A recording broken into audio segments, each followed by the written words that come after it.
Sejam todos muito bem-vindos, todas muito bem-vindas a mais um Câmara Podcast São Bernardo do Campo. Hoje a gente vai conversar com uma mamãe, Sara, mãe atípica do César, que tem 8 anos hoje, a Sara há 6 anos. O César tinha mais ou menos 2 anos, né, Sara? Recebeu o diagnóstico, seja bem-vinda. Obrigada pela oportunidade de compartilhar informações sobre inclusão e conscientização, que é muito importante. Nós é que agradecemos. Eu falei acreditamos porque eu já estava pensando na próxima frase, que é quem vê a Sara aqui hoje conversando e tudo mais, né, já super dominando o tema, não sabe ou não imagina, né, que o que pode ou como pode ter sido todo esse processo, né? E aí a gente vai trazer um pouco disso, porque isso pode inspirar muitas mães que ou receberam o diagnóstico, ou ainda não aceitam, ou ainda estão em dúvida, né? E como descobrir tudo isso, compartilhando um pouco da sua história, do César. Como foi, então, você receber o diagnóstico de que seu filho tem autismo? Foi um momento muito difícil, foi muito complexo, muito confuso, porque é um momento que a gente não espera. A gente já sente, já vê as dificuldades, eu já sentia que o César não interagia, mas lá no fundo a gente sente, mas a partir do momento que vem um papel escrito, diagnóstico de autismo, é um papel que muda a sua vida para sempre. E a mãe atípica, a família atípica, ela sofre um luto da aceitação porque é um diagnóstico que ele não sai em exame gestacional nenhum. Ou seja, é natural da família e da mãe ter aquele sonho dos 9 meses de idealização. Nossa, quando meu filho crescer, ele vai trabalhar em tal profissão, ou o pai vai torcer para tal time, vou jogar futebol, vou jogar videogame, vamos viajar, N planos. E você cria essa expectativa. E é algo que vem no papel e muda tudo. E o sentimento que eu tive é que eu tinha um filho no braço, uma criança no braço, veio um papel e no dia seguinte eu tinha uma outra criança porque eu desconhecia totalmente do tema. Eu me senti muito sozinha e me senti muito confusa. E a gente passa por esse processo do luto. A gente se questiona por que eu? Né? Eu fiz tudo certo, o que eu fiz de errado? Tomei toda a medicação, todas as orientações médicas da gestação, eu cumpri ali rigorosamente. O que aconteceu, o que eu fiz de errado? Isso culpando do passado. Depois a gente tem ansiedade do futuro. Ai, como que vai ser o futuro? Ele vai trabalhar? Ele vai ter família? E aquele medo real de toda e qualquer mãe, que é, quando eu morrer, o que vai ser dele? Então aquilo me consumia. Mas aí eu sentei e tive estratégias. A primeira coisa é aceitar. Então, ok, eu tenho filho autista. Vou mudar isso? Não vai mudar. Então, o que eu posso fazer por ele? Eu sendo mãe, eu tenho que ser a primeira pessoa a apoiar. Mas para apoiar, eu preciso conhecer. Como é que eu vou saber? Sabendo. Como é que eu vou saber? É estudando. Então, eu fui conhecer, fui estudar, estudei neurociência, fiz psicoterapia, me certifiquei, li livros, vi vídeos, eu fiz muita coisa. E o mindset que eu tive que fazer é mudar meu pensamento, porque o que eu tinha de conhecimento até aquele momento, nada mais me servia. Eu tinha que ser uma nova pessoa. Eu tive que ter a humildade de aceitar e reconhecer e conhecer o novo. E dali partir do zero. Então, eu como mãe, eu tenho que conhecer e dar esse suporte para ele. Então foi um desafio assim gigantesco. E o desafio maior ainda foi quando eu tive esse diagnóstico, em seguida veio a pandemia. Então eu não tinha troca, eu fiquei sozinha, então eu não consegui sair para ver outras mães, para ver outras crianças. Então foi um momento difícil, mas essa questão do conhecimento, da aceitação e da conscientização, ela é extremamente necessária, porque vai fazer a diferença no tratamento e no desenvolvimento dessa criança. E aí, 6 anos depois do diagnóstico, né, a Sara também é escritora, já escreveu 2 livros. E aí, Sara, eu queria que você contasse um pouco sobre o que falam esses 2 livros, porque eles contam e trazem muito dessa trajetória. Você compartilha uma série de relatos, inclusive neles, que podem ajudar muitas mães que passam por isso e que nem todo mundo, infelizmente, nem todas as famílias têm a mesma condição, né, que o César teve, de uma série de terapias, né, de ter uma família que apoiou, até porque muitas mães são abandonadas pelos companheiros, pelos pais dessas crianças quando tem o diagnóstico e acabam, infelizmente, não conseguindo dar toda essa estrutura também, né? Então, é muito importante também que você compartilhe essas publicações e o que cada uma traz. Legal. O primeiro livro, eu sou coautora.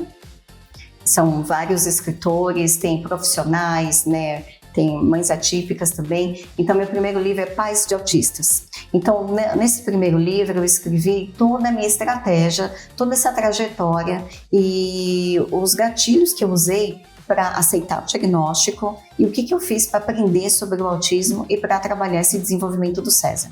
O segundo livro, ele já é um livro de história mais madura, ou seja, todas as ações de conscientização, que se chama uma jornada da conscientização.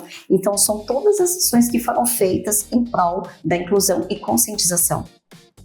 E aí, conta pra gente como foi, hoje o César tá com 8 anos, claro, ele teve esse processo de ir para a escola também, né? Exato. Esse é um momento em que muitas mães e muitos pais que já têm esse diagnóstico, no caso o César foi para a escola antes de ter o diagnóstico, né?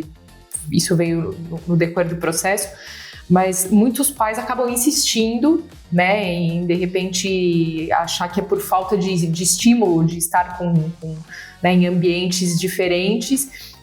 Como foi para você? O que você orienta, né? O que você diz para esses pais hoje nessa parte de educação mesmo, né? De como, claro, depois eu quero que você explique também, porque nem todo mundo que ouve esse podcast pode saber que existem graus diferentes de autismo e compartilhar para a gente também qual é o tipo do César, né? Descrever para a gente um pouco mais, já que a gente não conseguiu ainda conhecê-lo, né? Mas descrever um pouquinho mais para que a gente possa conhecer e como é essa jornada da escola, que eu imagino que deva ser bem desafiador também. Exatamente.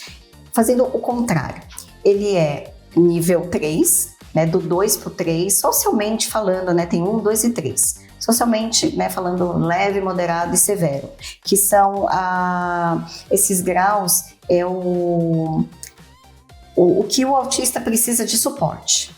Então, e no caso do César, não verbal. Ele não verbaliza, ele não tem a comunicação através da fala. Então, a gente trabalha com outro tipo de comunicação. E isso é importante saber e já repassar para a escola, para os pais, porque a inclusão ela é de extrema importância. E a escola ela faz uma diferença absurda no desenvolvimento. Eu, né, sou da cidade de São Bernardo, o César estuda numa escola municipal de São Bernardo. Eu sempre tive a inclusão, sempre tive um acolhimento muito grande dos profissionais, da professora, da diretora, né, de toda a coordenação. Mas eu sempre procurei entender, ajudar. Então, no primeiro dia de aula, mudou a professora. A professora não tem experiência, então o que eu faço? Eu dou a ficha da inclusão para ela.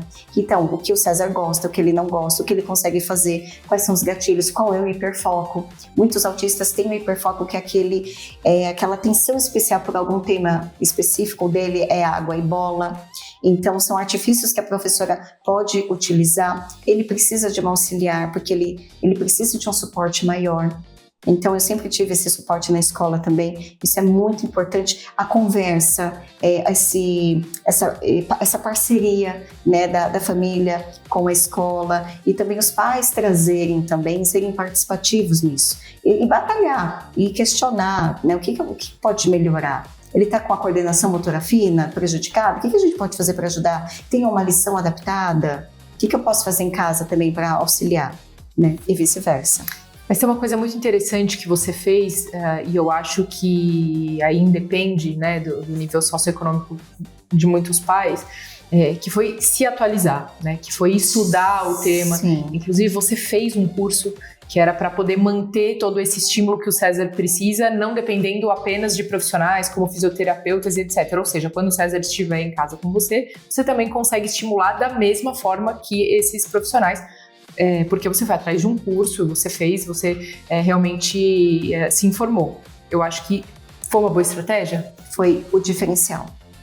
Porque hoje eu trabalho com o César de uma maneira direcionada, e é diferente a questão de uma criança típica e atípica, né? Explicando o contexto. O típico é aquela criança que não tem deficiência, o atípico é com deficiência. E o atípico, ele tem um diferencial ali no dia a dia, porque ele precisa de muita repetição, ele precisa dos comandos já direcionados. Isso faz com que a gente tenha um desenvolvimento melhor. Até em casa, por exemplo, ele vem para a cozinha e ele me puxa.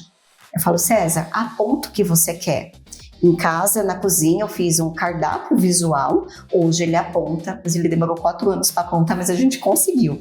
Então tem um cardápio, ele vai lá e aponta. Olha, você quer suco de laranja. Você nomeia suco de laranja. Olha, você quer um refrigerante. Então tem toda uma questão de direcionamento que é importante.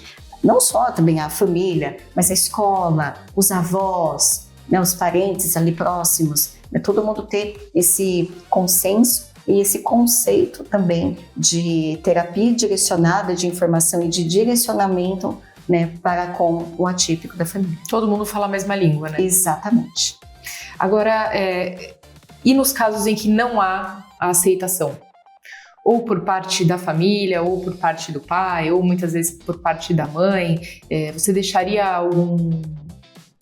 algum conselho, alguma dica de como lidar, de como essa mãe pode lidar, muitas vezes com a própria autoaceitação, assim como você viveu o luto quando você recebeu esse diagnóstico, e você fala que você, né, no primeiro livro, inclusive trouxe alguns gatilhos de como, né, se desvencilhar disso e aceitar. Qual é a principal dica que você deixaria? É difícil, mas assim, eu aceitar. Só que eu só comecei a aceitar quando eu comecei a entender que a minha aceitação traria o desenvolvimento dele. Porque se eu ficasse relutando todo o tempo, eu ia perder um tempo de ouro, que é a primeira infância. A primeira infância, ela traz o auge da neuroplasticidade, que é onde a gente tem as conexões neurais que faz com que o autista se desenvolva, ou qualquer pessoa, né? Qualquer típico ou atípico, qualquer ser humano. Se ele se desenvolva, isso vai fazer a diferença na vida dele. Então, a aceitação é importante porque você já começa a realizar estruturas já nessa fase, que aí ele vai se tornar mais independente. Então, hoje ele consegue se servir sozinho, ele com dificuldade, mas ele consegue colocar uma camiseta sozinho. E mostrar para a família que é mais complexo, muitos pais acabam não aceitando, alguém da família também não aceita, às vezes acha que é frescura, acha que é birra, mas explicar o motivo. Só que eu só fui entender a partir do momento que eu comecei a conhecer. Quando eu trabalhei a questão da conscientização e inclusão comigo mesma, eu falei, gente, isso aqui é importante. Eu preciso aceitar, mas eu preciso já direcionar e adaptar, porque não vai mudar. É algo que não é um remédio que vai sarar, no caso. Não vai acontecer. Ele nasceu autista, ele é autista pro resto da vida. E como lidar com o preconceito? É complexo, é difícil, mas a gente tem que ter um empoderamento muito grande, porque a gente sofre muito preconceito na rua. Mas quando a gente fala preconceito, quando a gente olha a palavra literal, é um preconceito. É um conceito antecipado por desconhecimento. Aquele que critica é aquele que não passa por aquela situação. Aquele que passa pela situação, ele acolhe. Se a pessoa ela julga, ela não tem conhecimento. É sobre o que faz. Isso eu falo das minhas estratégias, é difícil. Mas se a pessoa, às vezes, já aconteceu, por exemplo, de riscarem o meu carro, porque eu parei numa vaga de deficiente, com um carro que tem o laço do autismo, que tem o tag de informação, que seria esse tag aqui, que é super importante, e ó, pela prefeitura não tem custo nenhum também, e tem o CIPTEA, que a cidade de São Bernardo foi uma das primeiras cidades a ter a carteirinha do autista, que é muito importante para a informação também. Inclusive quando vai a hospitais, eventualmente. Exatamente, né? Só puxando um gancho rapidinho, o César tive um acidente em casa, ele quebrou o braço, corri para o hospital, já vim com a carteirinha. Imediatamente tive uma prioridade, um atendimento diferenciado, que foi ali todo o diferencial do tratamento do César.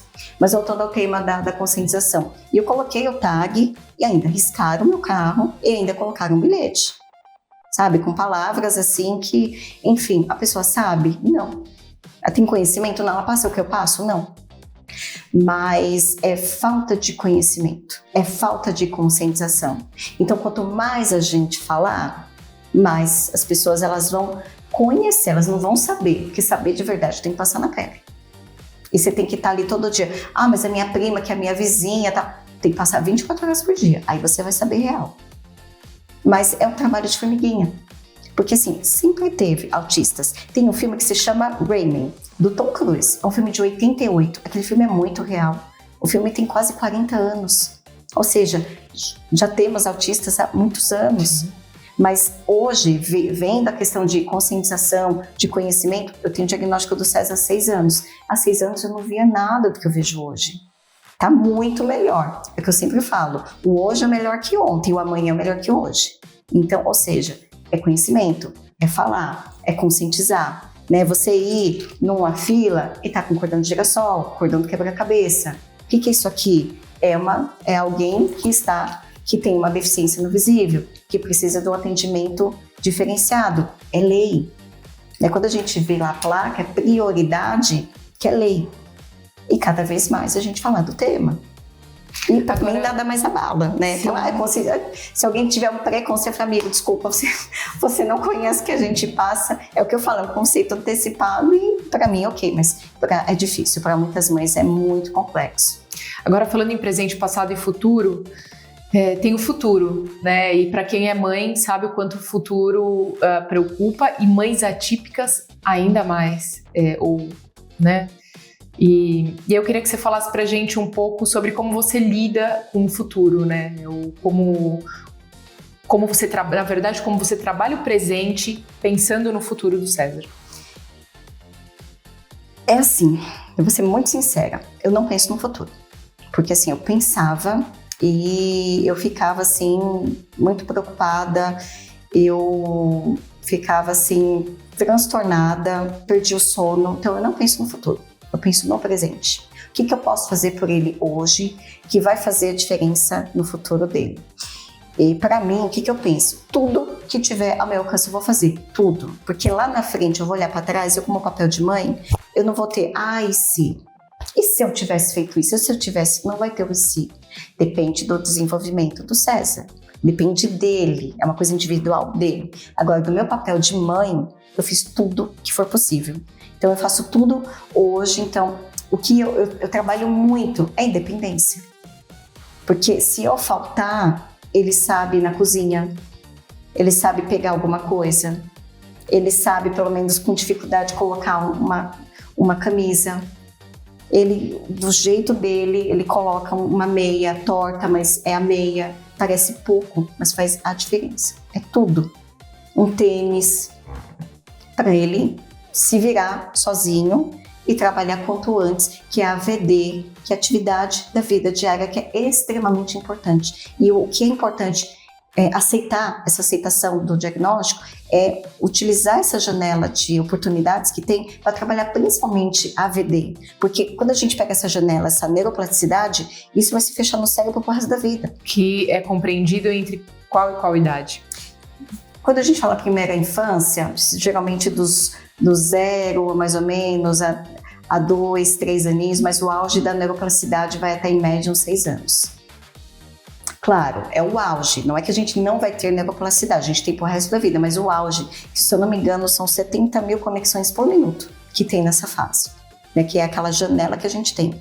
Mas trabalhar quanto antes e por repetição, porque o autista ele aprende por repetição.